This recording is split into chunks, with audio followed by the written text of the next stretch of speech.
Title: The Talking Tree. In a quiet village nestled deep in the heart of Igbo land, bordered by hills and thick forests, there stood an ancient tree known as Ukwu Ogene, the talking tree.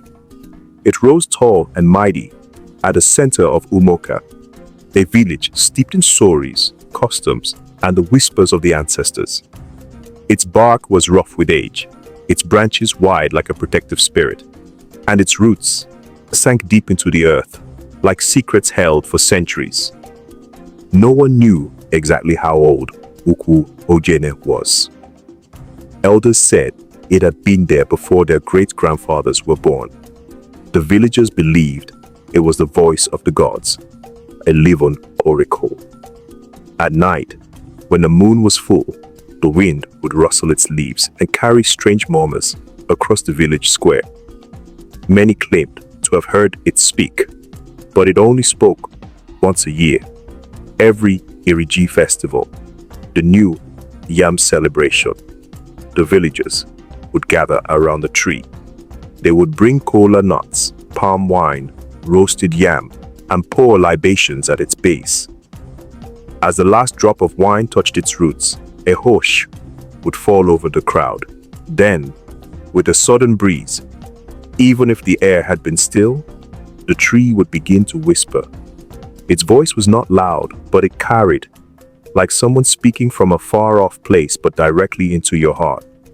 It spoke not in words alone, but in feelings and knowing. Some said it warned of coming hardship. Others said it gave guidance. And once, it even revealed a thief among the villagers. Many feared the tree, but they respected it more. There was a time the youths of the village wanted to cut it down to make room for a borehole project. The old men shouted, the women wailed, and the chief, Oso Dike, warned them sternly. Any hand that strikes Ukwu Ogene shall not return to its body. They thought it was superstition, until one of the boys, Ikena, laid an axe to its trunk. That night, he ran mad. They found him the next morning naked, mumbling in unknown tongues, his eyes wide with terror. His mother carried him to the shrine, but the Dibia only shook his head. Let him beg the tree, he said. The villagers carried Ikena back to Ukwu Ogene. He knelt before it, shaking, weeping. For hours, he stayed there. Then, just as the sun touched the horizon, a gentle wind stirred the leaves. Ikena collapsed, and when he woke, he was sane again. He never spoke of what he saw. No one ever tried to harm the tree again. One year, during the Iriji festival, the tree did not speak. The villagers grew uneasy. That night, thunder rumbled, till the skies were clear. By morning, all the yam barns were found to be empty, devoured by armyworms overnight. The silence had been a warning.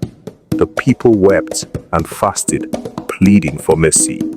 That was the year they built a small fence around the tree and began to leave offerings weekly, not just yearly.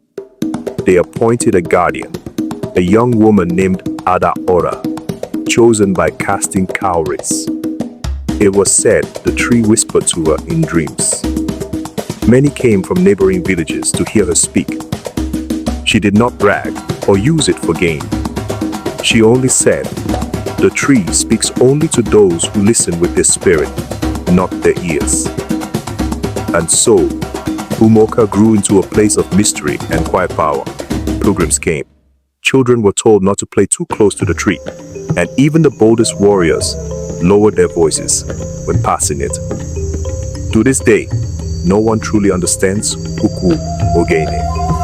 But when the wind stirs at night, and the stars blink like old eyes watching from above, the villagers know something ancient lives in that tree.